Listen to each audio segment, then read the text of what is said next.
Good evening, everyone. Thanks for joining us this evening. We have you on mute as you're coming into this meeting this evening. So we just ask if you could remain on mute and if you have questions to use the chat feature. So we'll get started here in just a few minutes as we have people coming into the meeting yet.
Good evening, everyone.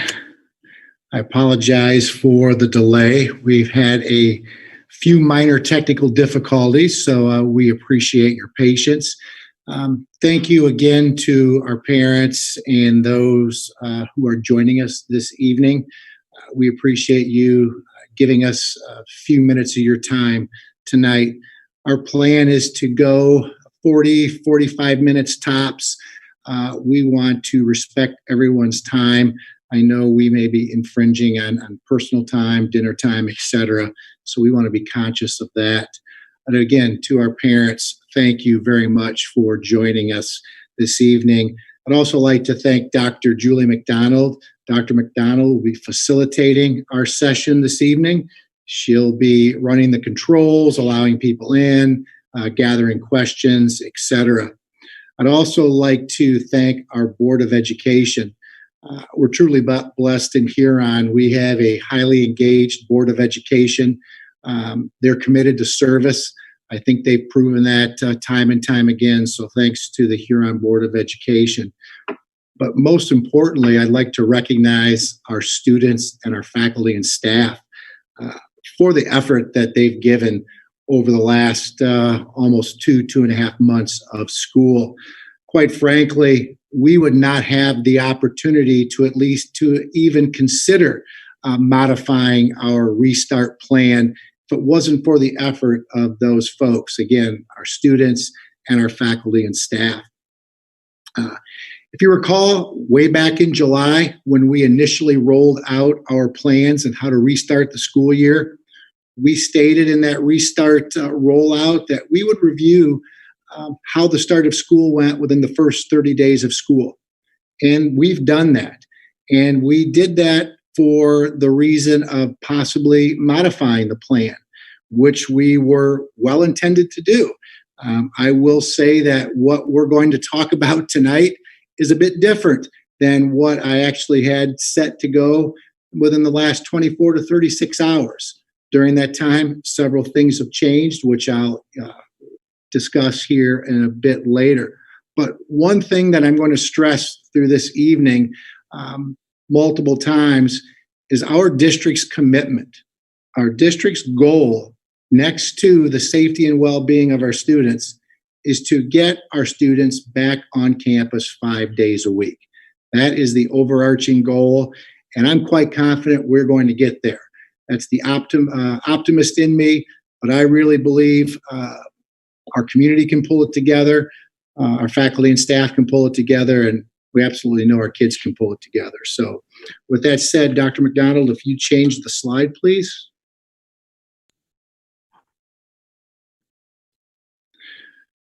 Okay, guiding principles. We remain committed to following the identified guiding principles that we set early this summer. This, if you will, serves as a roadmap to our decision-making process. It allows us as a district, as district leaders, to make the most informed decisions possible. You have to remember, folks, there is no precedent to follow regarding this topic. We are living right now in a case study. And I'm quite confident years from now, those in the health field, those in the field of education, those in the field of leadership will be studying COVID-19 2020 and how society weaved its way through this quite challenging situation. We know it's a highly charged topic. It's extremely emotional. It's life impacting. And from our standpoint, it's most impacting to our most precious cargo, which are our children. And we recognize that there are varying perspectives.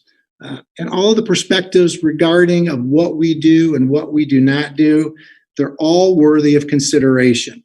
I was meeting with a small group of teachers this afternoon. We were talking through some things, and I made the statement that regardless of a person's level of frustration or agitation or concern, I have heard nothing that has seemed unreasonable. What we're hearing, the good, the bad, the challenging, are absolutely valid perspectives, and they are not unreasonable. So we as decision makers, we have to understand that the decisions we're going to make, we understand they're not going to meet the needs or address the concerns of every single person. And I do have to say, folks, that is frustrating. It's frustrating for us as leaders, as service-oriented leaders, that we cannot meet the needs of every single person. But we recognize that, and we're committed to doing the best we can throughout that decision-making process. Next slide, please.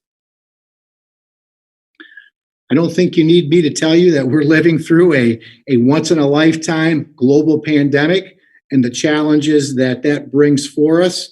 And again, much of what we do, especially as it relates to short and long-term decision-making and planning, really it's based on assumptions. Over the summer and early fall, we identified general assumptions regarding how we are going to traverse through this situation. And I will say the general assumptions really seem to be holding true. I would actually like to expand upon the assumption where we have rolling closures. I would say now that we possibly can assume rolling openings. Nothing is off the table at this point. Nothing will be clear cut, neat and clean, black and white. So with those assumptions, that helps us plan and prepare for the future. Next slide, please. I'd like to take a moment and provide you with a touch of insight in how we evaluate the learning models and how and when we modify the learning models, whether it is a remote model, whether it is a hybrid model, or whether it's a return to 5 days full-time students.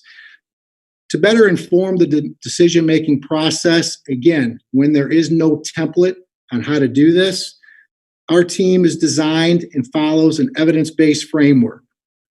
This framework is designed by 6 key data points: community and infectious disease, confirmed cases of COVID impacting our schools, the recommendation of the health experts, the research on remote learning and health issues, and of course, surveys.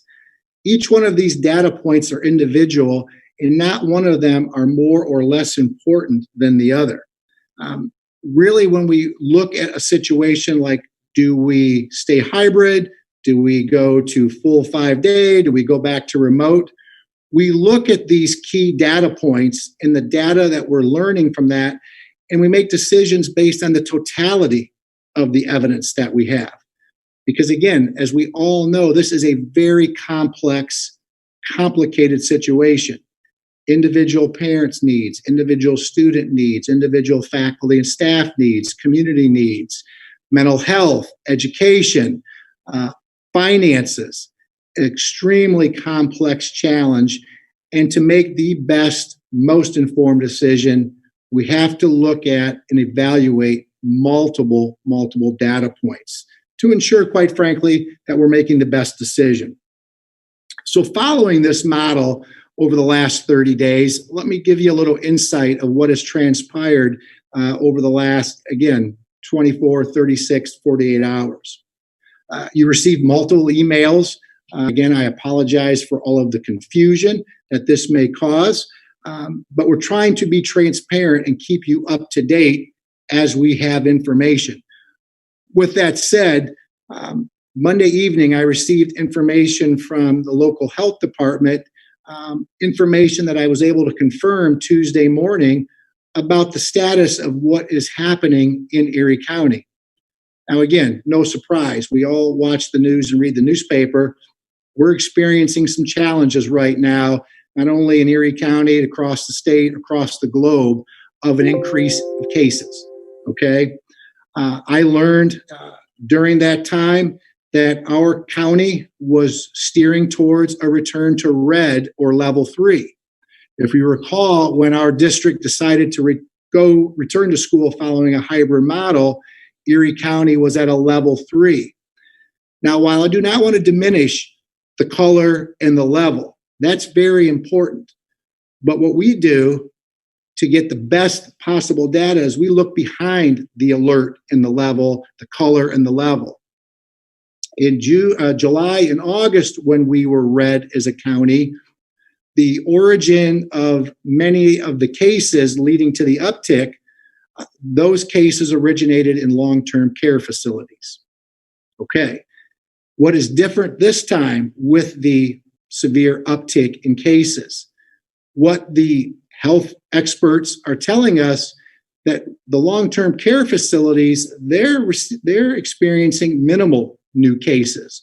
Where the new cases are originating are now in households, in the general community, where our children live, where our children play.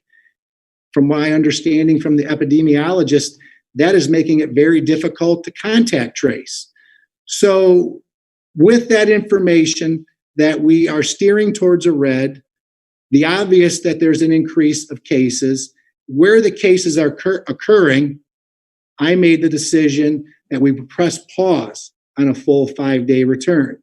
Notice I say press pause. It's not off the table, but we need to see some things changing before we feel confident bringing everybody back full-time 5 days. And again, I understand that. I'm with you. That's disappointing. That's discouraging. But I still believe that there is light at the end of the tunnel. Next slide, please. Again, this slide looks very different. The top of this slide, 24 hours ago, said return 5 days, November 3rd. Obviously, that is, again, press pause for that. but it is a great time for us to review what our responsibilities are. Because I know I'm speaking to folks whose goal, like ours as a district, is to return students 5 days a week. So we need to circle back and understand our responsibilities. We as a district, now is a time to up our game even more with our responsibilities, focusing on robust hand washing, building breaks in for that, disinfecting and sanitizing those high contact areas, wearing face coverings. Now is not the time to be complacent. Physical distancing, symptoms assessments, not only for our students, but ourselves. That is our responsibility from the health and well-being of students if we want to work towards that full 5-day routine return.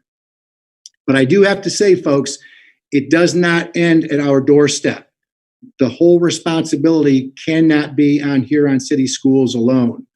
We are going to depend on our families, our students, our neighbors more than ever. The phrase, "it takes a village," is more prevalent now than ever. We're going to depend on our families and our students to conduct those daily symptoms assessments before school. And when you're sick, stay home. We're going to also want to make sure our families ensure our children have a face covering every day, and that our children understand the importance of wearing that face covering.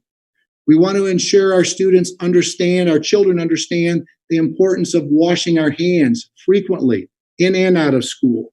We want to make sure our students come to school every day with a water bottle to take advantage of those water breaks. And I would say most important possibly here is we as parents, we have to make sure we manage the bubble of where our students and where our families interact and live our lives.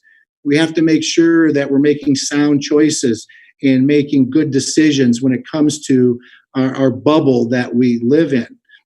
Again, folks, it's really going to take all of these strategies, all of these components coming together if we're going to get to the point where we can welcome our students back to campus 5 days a week.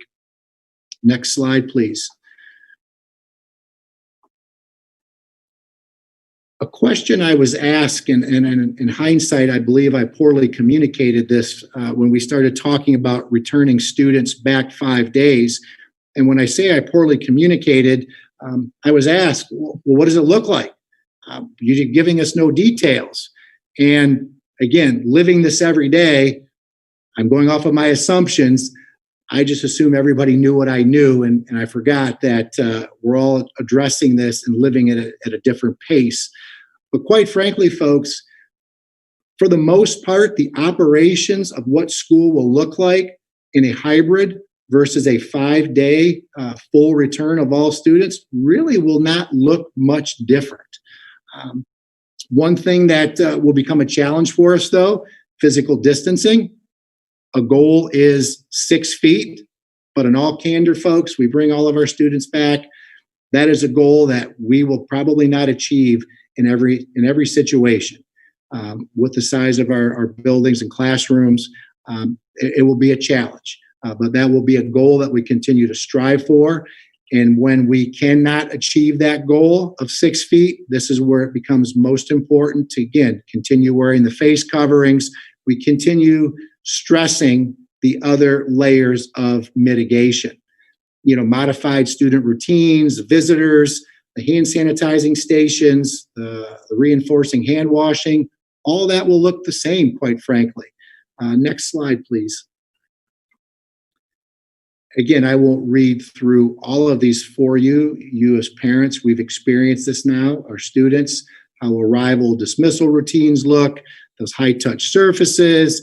One thing I do want to point out, where it says limited locker usage there, I want to stress that we heard you loud and clear.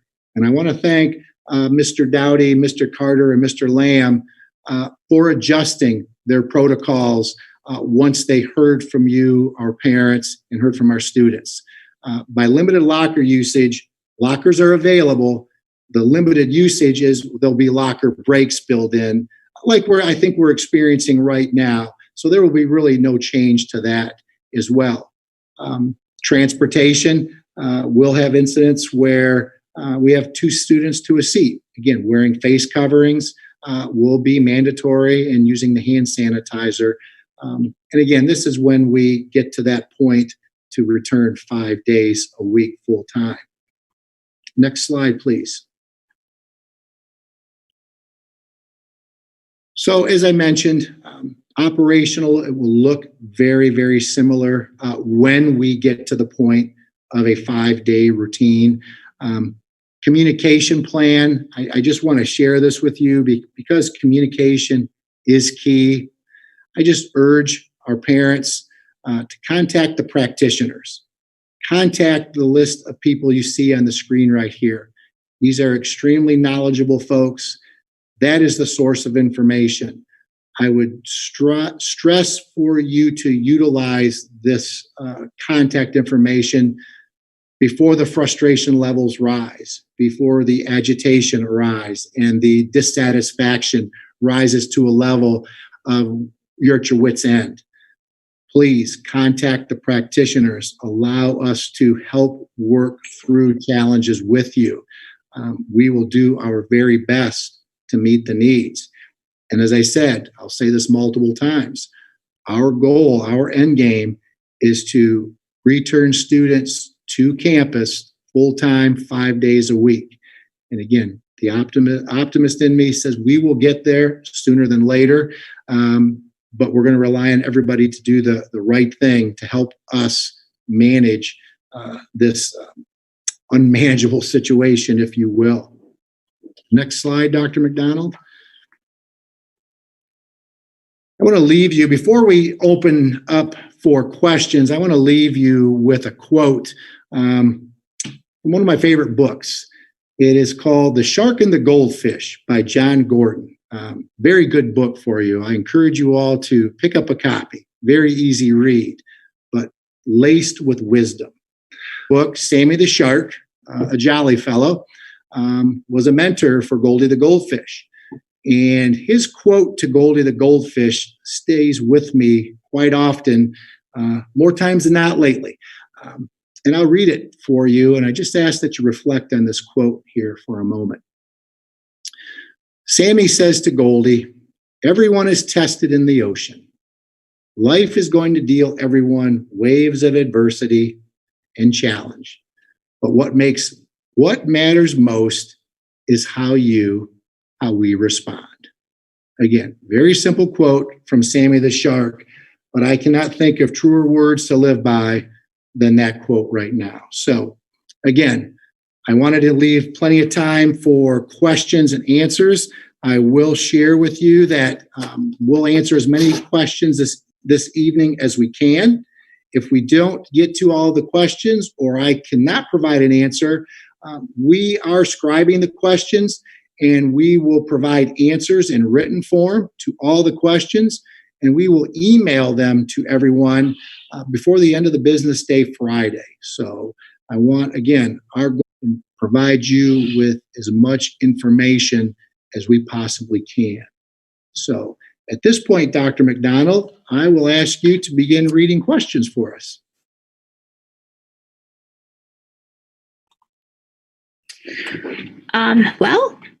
From Angie, she's looking for a babysitter. So she's in need of a babysitter Monday, Wednesday, Friday. I don't know, Angie, but if anybody has a resource for her, if you could let us know, we can help her out. Or if Angie can share her phone number, and we could share it with Mr. Lamb or Mr. Antonelli at the high school. If we have any high school students that, if like, we can certainly poll any high school students who are looking for work and who have an absolute love for children. Okay. The next question is from Amber. Says, "Thank you for all your hard work. Is curious to know what lunches would look like when we return to 5 days." Great question, Amber. It will look different in each building because we've allowed our buildings to have a level of autonomy, because what happens at Shawnee, I don't expect to be mirrored at the high school and vice versa. So what you can expect, Amber, is One building I know is considering adding additional lunch periods to manage size numbers. We have another building that has utilized extra space off of the cafeteria to manage numbers. We will arrange students at tables, allowing that, again, we will not achieve 6 feet. And quite frankly, right now, we're not achieving 6 feet.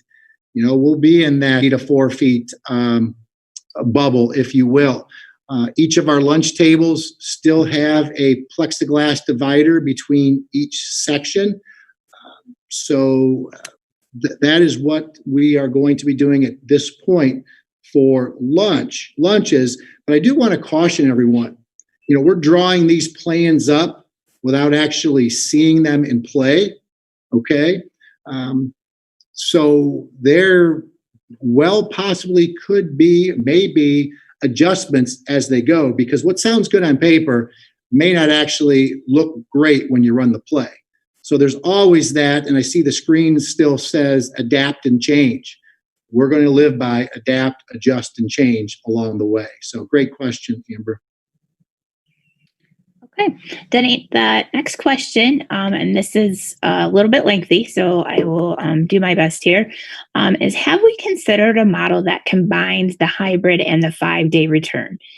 An example would be for the students who are red students, so they attend on Tuesday and Thursday, could they then attend Wednesday, Friday through Zoom calls straight into the classroom to learn the lesson? And then the same would repeat for the gray students on Wednesday, Friday. They would attend Tuesday, Thursday through Zoom, where then teachers could teach, if you will, the lessons straight across and keep moving in that way. Am I making sense to you there? I think so. And please correct me if I am interpreting the question wrong. And I think it's a great question. And quite frankly, as we talked today, Dr. McDonald, I think we both said everything's on the table at this point. There is no tried and true method. So I think that is certainly, like many other suggestions, many things that we're coming up with on our own, are absolutely worth a shot if we deem appropriate, and it will absolutely benefit kids.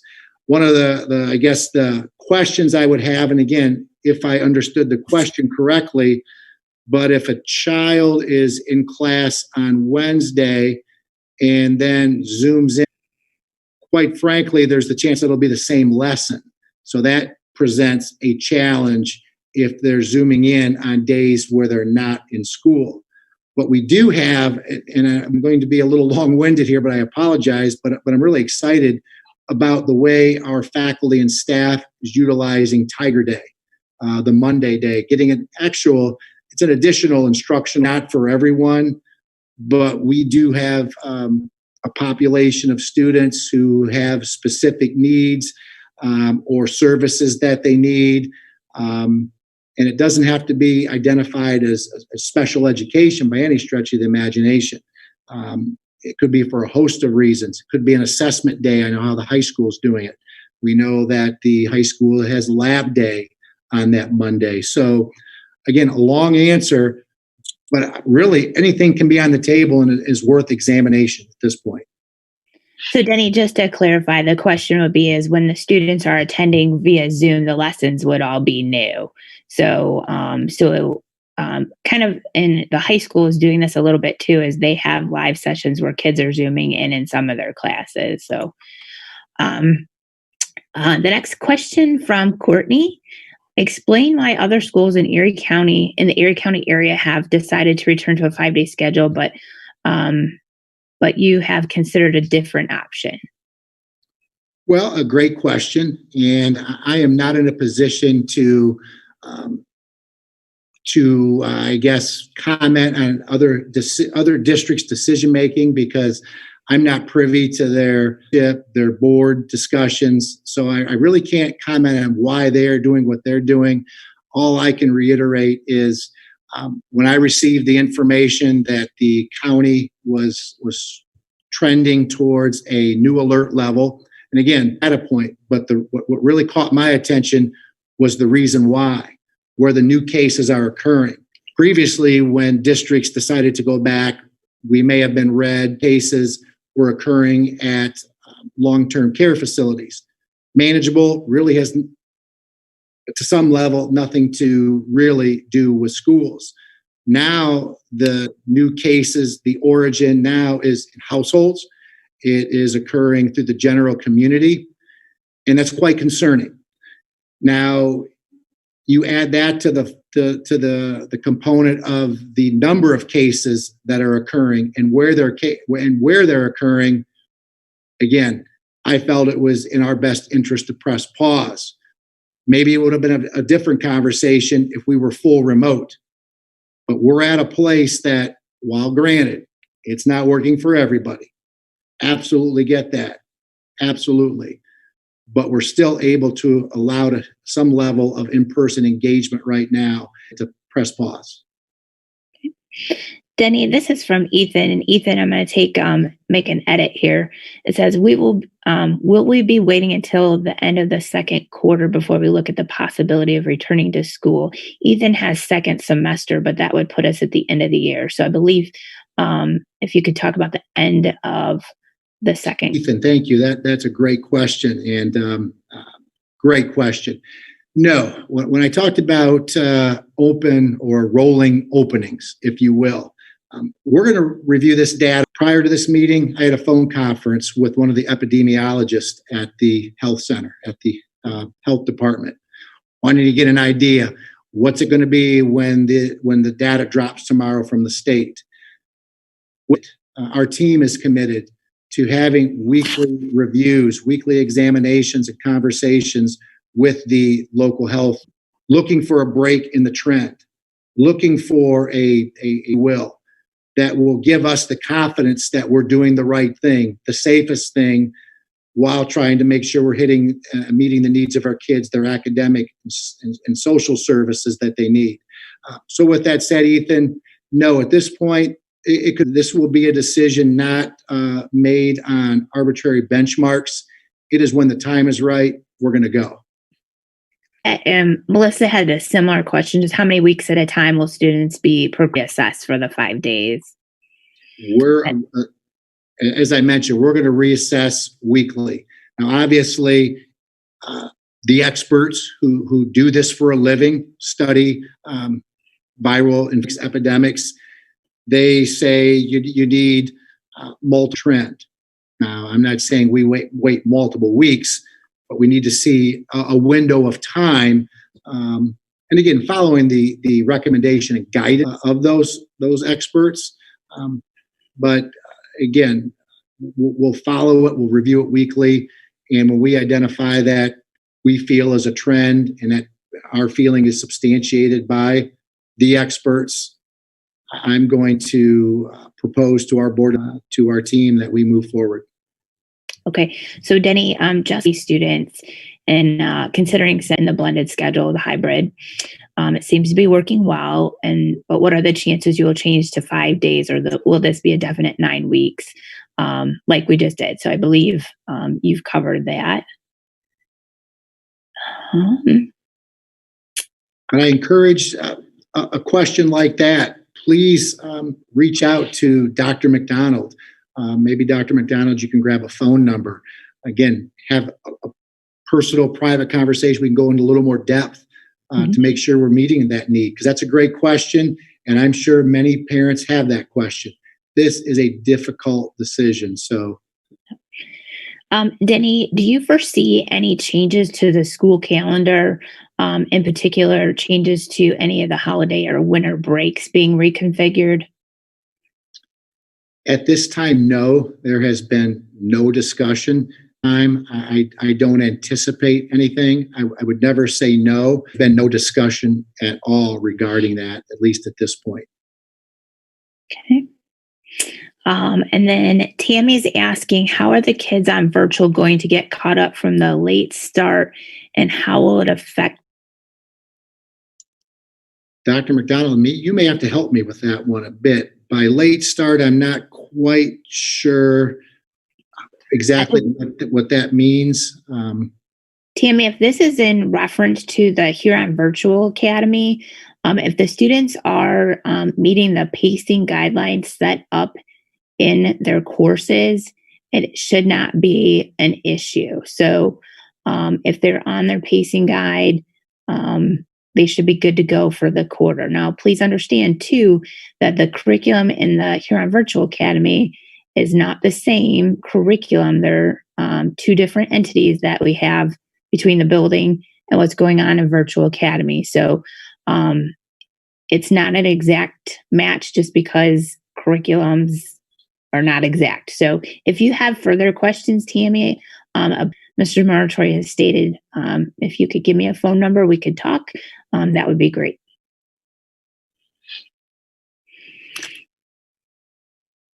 Denny, we just have some feedback coming in with people saying, if we could have teachers with cameras in the classroom so kids could zoom in live while lessons are being conducted. They're just weighing in.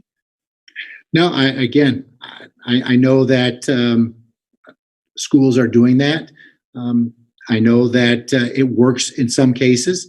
I've heard challenges with it as well. But again, the longer that we are living in the circumstances we are, I would assume, using our proper terms here, I would make the assumption that the way we do things are going to evolve. We do know when we were full remote last year, despite everyone's best efforts, it was a challenge at the very least. And we know that we have to do it better. We think we can do it better if we would have to return to that model.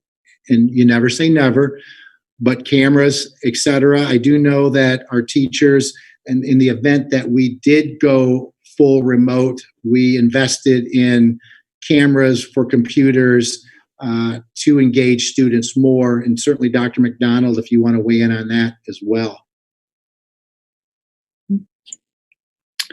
So at the beginning of the year, we're just trying to be prepared for everything. And as Denny has mentioned, that is setting up our classrooms with the necessary technology to pull off the different formats. So while we are remaining in the hybrid right now, please know that all of the buildings and their restart teams, which we have many people participating in from all facets of our staff, not just teachers, but also our custodian, our maintenance crew.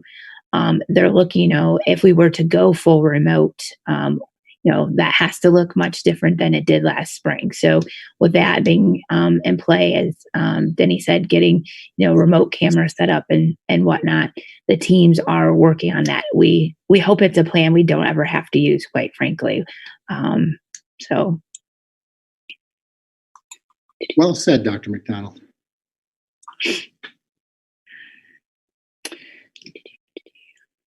And so it's not that there's a lull. We don't have any new questions per se, but we do have people still joining in the meeting. So I'm flipping between screens. Got it. If I may, I had received an email, actually a couple questions this afternoon from parents who were just generally, and they may be, but I thought they were relevant questions. So while we're at a pause, Dr. McDonald, I had a question regarding ventilation and HVAC systems. What has the district done to address ventilation and air circulation in our buildings? And I thought that was a wonderful question. And how I responded to that person was that we have researched the best practices outlined by the Environmental Protection Agency, the CDC, and we took a step overseas. We looked at what the Federation of European HVAC Association, what they recommend, because the European countries returned to school before us. And really the best practices that they've identified to, again, mitigate, not eliminate risks. But the 2 points they talked about for managing airborne transmission dealt with increasing ventilation with outside air, and then reviewing air filtration. what we have done, and I apologize if I get too technical and way out of my expertise here, but we have in all of our buildings, we have central air handlers in our newer areas, and we have what are called univents in our more aged buildings. What we are doing at this point is all of our systems are controlled by computers. We can set airflow, temperature, etc. We are going to set electronically the air handling units and the univents from 7 a.m. to 3 p.m. We're going to open a flap, if you will, and that flap allows us to pull outside air into circulation. So we'll do that from 7 a.m. to 3 p.m. That will increase that outside air. We've also been researching our filters for our systems. One of the things that we've done previously is we change filters once a year. What we're going to do now as a best practice, we're going to change the filters quarterly. We also have upgraded our filters, and I apologize, I don't have the technical terms for this, but from my understanding, the filters now are more tightly woven, if you will, to catch smaller microbes. So we're upgrading all of our filters for that as well. And again, we have to stress that this is just one measure for mitigation, not elimination of the risk, but changing the way the air flows outside, changing the filters, along with the current strategies that we do, sanitizing, disinfecting, hand washings, face coverings, physical distancing, etc. All of this as a combination are the best practices, the best set of procedures to mitigate the chance for spread. Okay.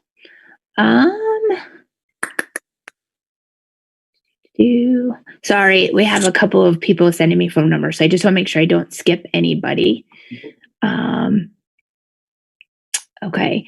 I do have a question coming in off my cell phone. Actually, it's not a question. It is a thank you to you, Denny, and to the Board of Education for always putting the kids first. That's off my phone. Well, thank you. Thank you. Yeah. I feel like Denny, on the concern with having students in school just 2 days a week, but yet we are still carrying out extracurriculars through the sports department. Oh, yeah. Great question. And quite frankly, a question that we hear quite often. And let's be frank here, folks, the optics of that from just the surface level, that's an easy critique. It's a very, very relevant question. But I think if we look a bit deeper, okay, and I'm not going to give you the standard answer, folks, that athletics or extracurriculars are a choice and it's because OHSAA says you can do sports. To me, that's passing the buck. What we were charged with when we were told that extracurriculars can take place if you can manage it, districts were required to create really comprehensive plans for each.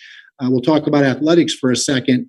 Each athletic site, comprehensive plans were then submitted to local health agencies for review. And then after a paper review, we had to conduct a walkthrough with representatives from our local health agencies. And that, again, strategies dealing with crowd control to one-way traffic, getting very technical here, but multiple layers of mitigation.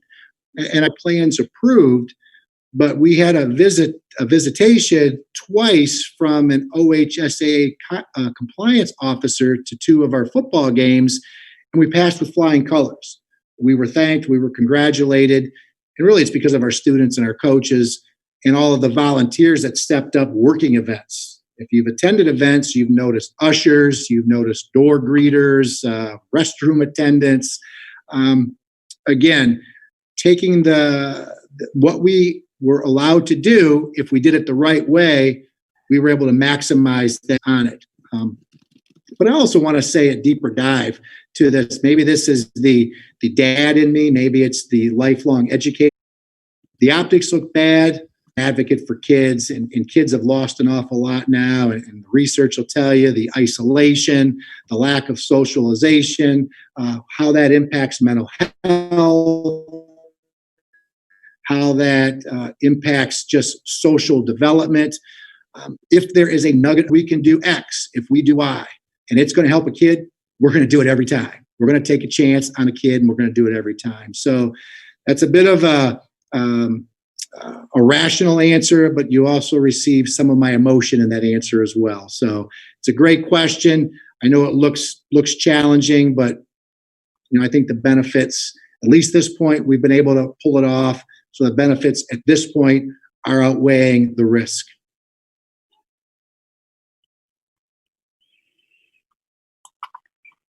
Denny, I don't have any more questions or comments for you.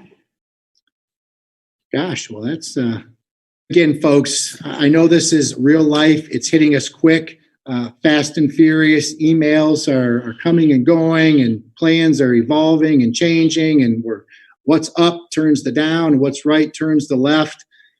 I get it. I may not be able to fix everything for you to make it work just the way you need it, but I do feel your frustrations. I hear your frustrations. It's bother to us, the practitioners, that we can't fix it for everybody. I say that with all sincerity. We are here for you. We are here for your children. Again, we're a phone call, an email, a drop in away. Come to us to help find solutions. Come to us before you go to Facebook. Come to us. We want to help. We want to serve. With that said, at this point, Dr. McDonald, if we have nothing else, I just want to thank everybody again for your patience, your resiliency, for taking care of your loved ones, for caring about your school district, caring about your children. And you know what? There is light at the end of the tunnel. Absolutely believe that in all my heart. So thank you, everyone. Have a great evening.